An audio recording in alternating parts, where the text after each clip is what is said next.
sebetulnya sejak 5 tahun terakhir kita melihat yang namanya ruang kebebasan pers itu ternyata dicegah oleh banyak instrumen-instrumen hukum lain ya, yang kira-kira itu semakin menjepit kebebasan pers. Nah, yang sedang ramai dan jelas korbannya kan undang-undang ITE.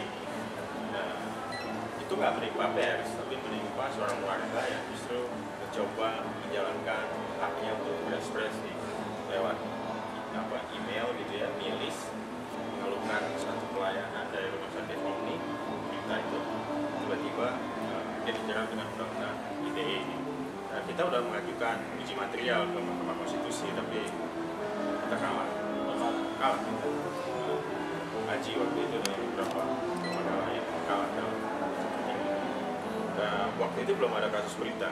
Dan begitu ada kasus berita, nah kekhawatiran kenapa kita melakukan uji material itu semakin terbukti. Gitu. Terutama di pasal 27 ya, kita semua sudah tahu seperti yang kami tulis di Tor itu memang pasal yang karet gitu ya.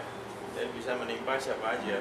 Anda tidak menyebarkan email, hanya menyimpan saja, itu juga bisa terkena kalau email itu diperkarakan oleh seseorang sebagai mencemarkan nama.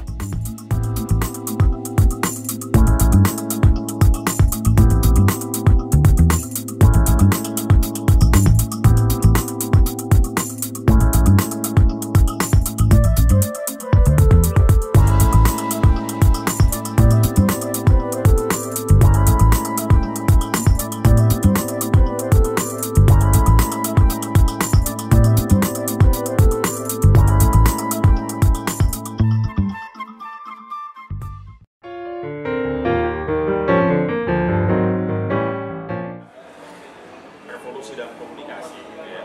Jadi media-media yang dulu dikte lewat misalnya print, podcast, segala macam di mana satu arah gitu.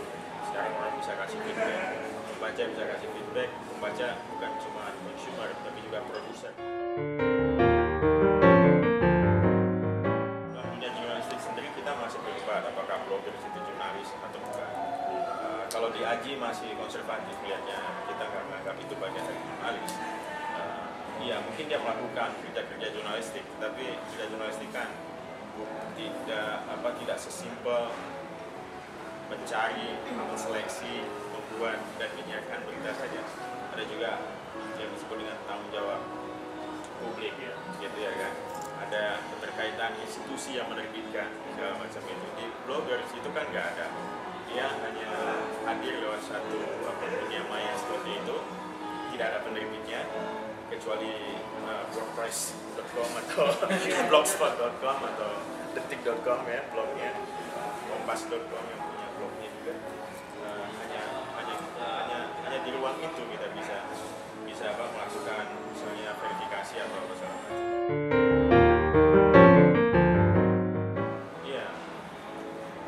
Memang di satu sisi